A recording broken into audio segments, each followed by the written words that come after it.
Aloha. This is Emily Thoreau-Threat, host of the Grief and Happiness podcast. Every Friday, I share with you my love notes, giving you a little something to think about as you navigate through your grief journey, finding happiness expanding along your way. And every Tuesday, I post my regular podcast sharing wonderful conversations with people you can relate to and who offer you encouraging ideas and helpful inspiration. I'm so grateful you're joining me and look forward to hearing from you, your thoughts. Aloha. My short podcast for you today is called Finding My Smile.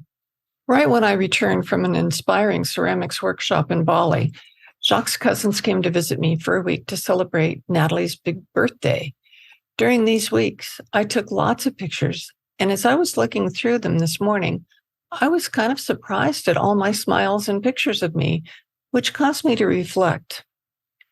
When Ron and I first got together, I remember that he frequently reminded me to smile, telling me how beautiful I was when I did. And I would smile when he asked. But at that time, I felt so stressed by all I was doing. My smiles faded as I was absorbed into working and all the other things I felt I had to do. The longer I was with Ron, though, the easier the smiles came, and I discovered how good I felt when I smiled. After Ron's transition, I felt like I was in kind of a void. The emotions that did come up related to loss and usually brought with them tears. And as I started writing about how I was feeling, I discovered that what I was writing could help others dealing with loss. I became immersed in writing and helping others to use writing to deal with their loss. And the more I did this, the happier I became.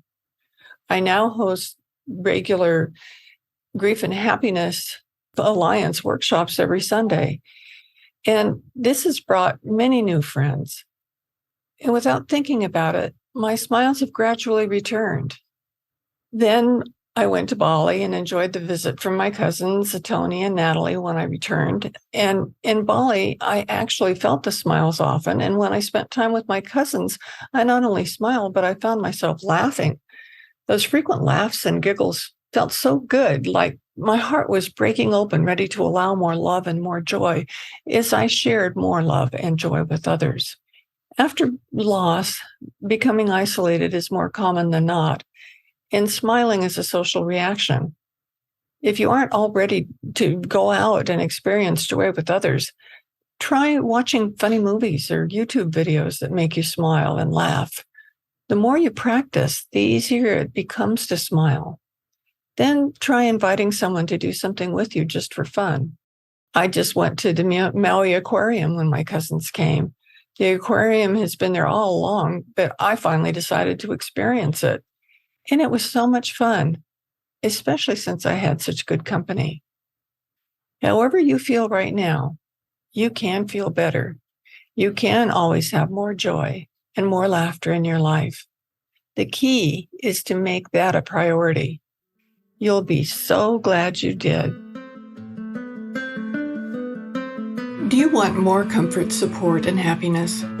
Join the Grief and Happiness Alliance.